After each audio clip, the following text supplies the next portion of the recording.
সেই সরকারটাকে বলতেছে যে এই সরকার দক্ষিণপন্থীদের, জঙ্গিদের, মৌলবাদীদের উত্থানে সাহায্য করতেছে।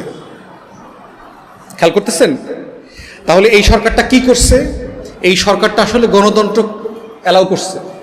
এখানে হেফাজত মহাসমাবেশ করতে পারতেছে, বিএনপিও মহাসমাবেশ করতে পারতেছে, চরমনাইও পারতেছে, জামাত শিবিরও পারতেছে। তাহলে বিএনপির বড় বড় মহাসমাবেশের পরে দক্ষিণপন্থীদের উত্থান, এই রিপোর্টটা তো আসে না। তাহলে বাংলাদেশেরই অন্য রাজনৈতিক দল যে ভিন্ন রাজনীতি বিশ্বাস করে, তার মহাসমাবেশের পরে বড় বড় পত্রিকাগুলোতে বড় বড় কলাম আসতেছে। বিএনপির নেতারা আবার ওই সমাবেশের উপর ভিত্তি করে সাক্ষাৎকার দিচ্ছেন যে বাংলাদেশে দক্ষিণপন্থীদের উত্থান হচ্ছে, মানে জঙ্গি মৌলবাদীদের আখড়া হইতে বাংলাদেশকে আমরা অ্যালাউ করব না, এরকম কথা বলছে না? গত বছর মনে ছিল না? মারামারি করার সময় মনে ছিল কিনা? যখন মারামারি চলতেছিল তখন এই কথাগুলো মনে ছিল কিনা যে দক্ষিণপন্থীদের সাথে আমরা কোনো লড়াই করব না? বাস্তবতা তাই হওয়া দরকার না? আমি যদি কোনো বেশ্যার সাথে না শুই, আমি কি এটা অবশ্যই শোবো না, না পূর্ণিমাতেও শোবো না? কখনো শোবো না। যারা বেশ্যার সাথে শোয় না তারা কোনো আমলেই শোয় না। তাহলে সাডেনলি আগে পুত পবিত্র ছিল, বউ হওয়ার মতো ছিল, এখন সাডেনলি জামাত, ইসলামপন্থীরা, চরমনায় সব বেশ্যা হয়ে গেছে, ওরা আর আধুনিক হয়ে গেছে, ওরা মৌলবাদী হয়ে গেছে। তাহলে খেয়াল করতেছেন এই যে স্লাট শেমিং এর পলিটিক্স, ইন্ডিভিজুয়ালি একটা মেয়েকে স্লাট শেমিং করতেছে, কালেকটিভলি একটা বড় বড় অংশকে স্লাট শেমিং করতেছে, পলিটিক্যালি তাকে অপর করতেছে, তাকে অন্য জিনিস বানাচ্ছে, তাকে মৌলবাদী বানাচ্ছে, তাকে জঙ্গি বানাচ্ছে। সে গণতন্ত্রের শত্রু, সে দক্ষিণপন্থী, সে ভারতের নিরাপত্তার হুমকি। এবং এই সুশীলরা যখন বলে দক্ষিণপন্থীদের উত্থান, ওরা আসলে কি মিন করে? ওরা মন মিন করে এরা হইল ভারতের নিরাপত্তার হুমকি, ওরা এইটা মিন করে। ওরা কিন্তু বাংলাদেশের নিরাপত্তা নিয়ে চিন্তিত না। এবং এটার জন্য যদি ভারতকে ইনভলভ করা লাগে, পশ্চিমাদেরকে ইনভলভ করে আগামী ফেব্রুয়ারির পরে অপারেশন ক্লিন হার্টের নামে কয়েক হাজার ইসলামপন্থীরা মারা লাগে, মারবে, মনে রাখবেন, নিশ্চিন্তে মারবে। যদি আবার গুম করার নাটক করতে হয়, এবং দেখবেন সেদিন গুমের আর কোনো সমালোচনা হবে না, কারণ এই গুমটা হলো হালাল গুম। আওয়ামী লীগের আমলে গুমটা ছিল হারাম। এখন ওই স্ত্রী এখন বেশ্যা হয়ে গেছে, ওরা এখন গুম করা যাবে। নতুন দলের রাজনীতি যারা করতেছেন তারা কিন্তু ওই ইন্ডিয়ান ফ্রেমের পলিটিক্স করছে। এই জন্য আমরা যখন বারবার বলছি, বড় দলগুলো সবগুলোকে বলছি যে জুলাই সনদের অধীনে নির্বাচন হইতে হবে, জুলাই সনদের অধীনে সংসদ তৈরি হইতে হবে, জুলাই সনদের অধীনে শপথ হইতে হবে, তারা এটা মানতে পারে না। তারা দৌড়ায় খালি ৭২-এ চলে যায়।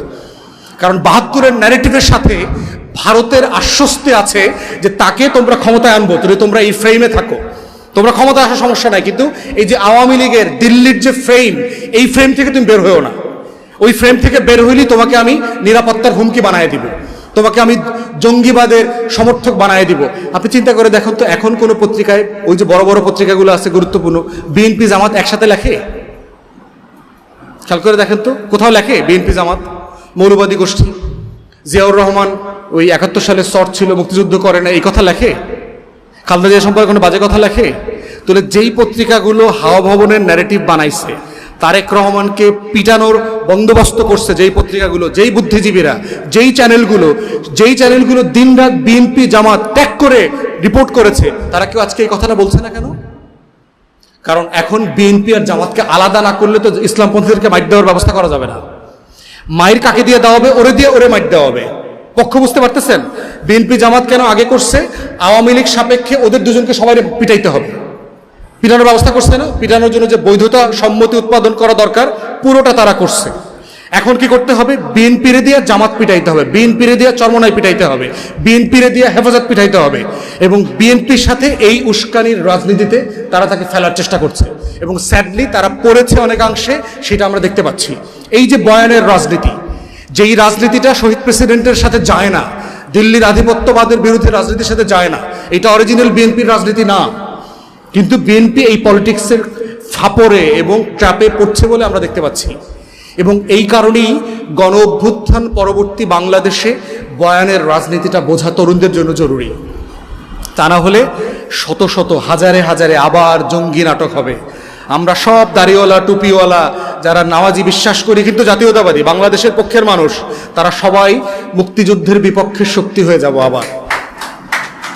এবং মুক্তিযুদ্ধের বিপক্ষে শক্তি হইলেই আমাকে মিথ্যা মামলা দিয়ে ফাঁসানো যাবে, আমাকে রিমান্ডে নেওয়া যাবে, আমার হাতের পায়ের নখ তুলে নেওয়া যাবে, আমাকে গুম করা যাবে, আমাকে আয়না ঘরে নেওয়া যাবে, আমাদের সব কিছু করা যাবে। আমাদের ব্যাপারে বিভিন্ন গোয়েন্দা সংস্থা আছে না, ডিজিএফআই, বিভিন্ন জায়গা থেকে এনএসআই, এরা বিভিন্ন জায়গায় বলে বেড়ায়, অনেক তো কথা বলে, দেখবো তো নির্বাচনে কেমনে জিতে, চাইলে হারাই দিতে পারবে না? পারবে তো। ইলেকশন ইঞ্জিনিয়ারিং তারা জানে না? তারা বাংলাদেশের পক্ষে যুদ্ধ করতে না পারলেও দিল্লির পক্ষে যুদ্ধ করার অভিজ্ঞতা তো 16 বছর ধরে আছে। অতএব দেখবেন আমি 3 বস্তা টাকা লইয়া গাড়ি সহ ধরা পড়ছি, দেখবেন সাথে 2টা বেশ্যাও ছিল, এরকম একটা নিউজ পত্রিকায় দেখবেন, সাথে 3টা অস্ত্র পাওয়া গেছে। বোঝা গেছে? তাহলে এইটা নিউজ দেখার পরে আপনারা আবার হার্ট অ্যাটাক করেন না, ভাই আগেই তো ভালো ছিলাম। বুঝতে পারতেছেন? এইটা হইল বয়ানের রাজনীতি। অথবা আমি শেষ করে ফেলতেছি, মানে মোটা দাগে হচ্ছে, আমি যেটা বলবার চেষ্টা করছি, সব কিছুকে সাদা চোখে দেখবেন না। বাংলাদেশে এখনো 111-এর নতুন নাটক মঞ্চস্থ করবার জন্য চেষ্টা করা চলতেছে। 111 হইতে হইলে যেই যেই বয়ানকে প্রতিষ্ঠিত করতে হবে, যেই যেই গল্প বানাইতে হবে, যেই যেই মানুষকে শত্রু বানাইতে হবে, সেই শত্রু বানানোর কাজ দিন রাত চলছে।